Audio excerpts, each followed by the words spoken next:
Buy or sell 2025 edition up next on Fantasy Baseball Today in 5.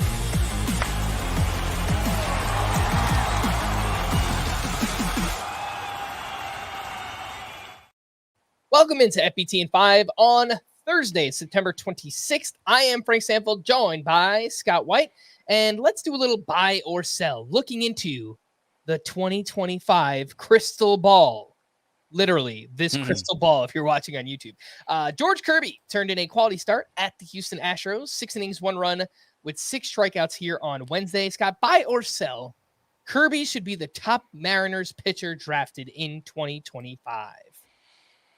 Well, the problem with that is that the Mariners have a lot of good pitchers who need to be drafted high. And in particular, there's one that I think needs to be drafted ahead of George Kirby, and that's Logan Gilbert, who has taken on a much bigger workload, has shown a higher capacity for missing bats, and just generally has been better than George Kirby all around this past year.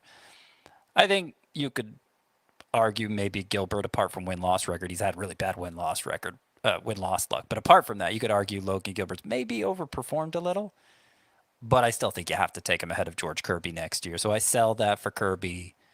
They'll be ranked pretty close, though. All right, let's talk about Wyatt Langford, who is finishing quite strong. 2 for 5 with a sock and a shoe. His 14th home run, his 17th steal, and in September, he's batting .306, 6 homers, 5 steals, and OPS near 1,000. Scott, buy or sell? Wyatt Langford goes 25-25 next season. Well, you set the mark so high. I feel like I have to sell. If you said 2020, I could get on board with that. But 25-25, maybe it'll be more like 27-21. I'm going to sell 25-25 for Wyatt Langford. But I do think a breakout is coming next year based on the way he's performed here in September, which is kind of how we thought he'd do all along. And what was frustrating about the disappointing first 5 months for Wyatt Langford is you looked at the underlying data. It was all pretty strong. He hit the ball reasonably hard, made contact at a reasonably high rate, put the ball in the air a reasonable amount, pulled it well. None of these were like elite, but they were all pretty good. They all should have added up to strong production from Wyatt Langford, and it was just a little lacking there.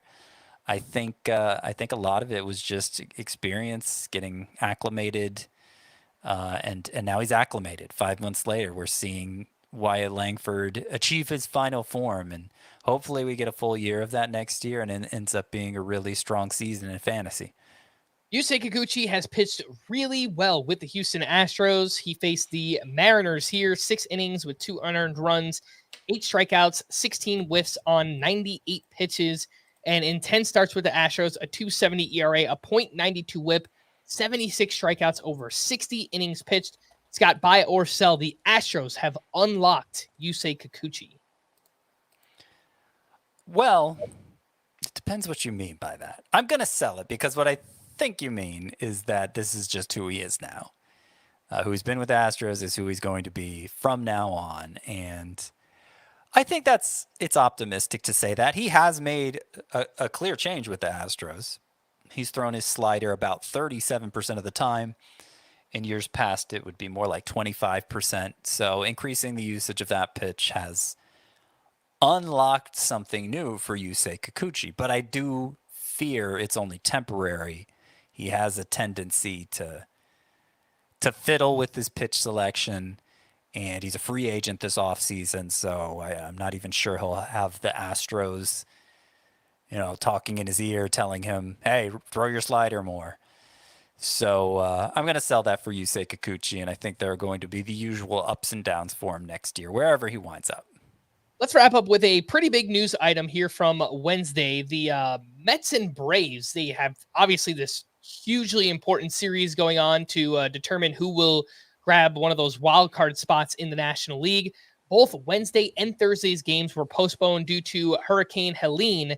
And it sounds like if those games still matter by the time we get to, by the time all of Sunday's games are done, they will play a doubleheader on Monday, which is just I don't know, kind of a disaster for everybody involved here, Scott. So I know you're a Braves fan. It's not an ideal situation.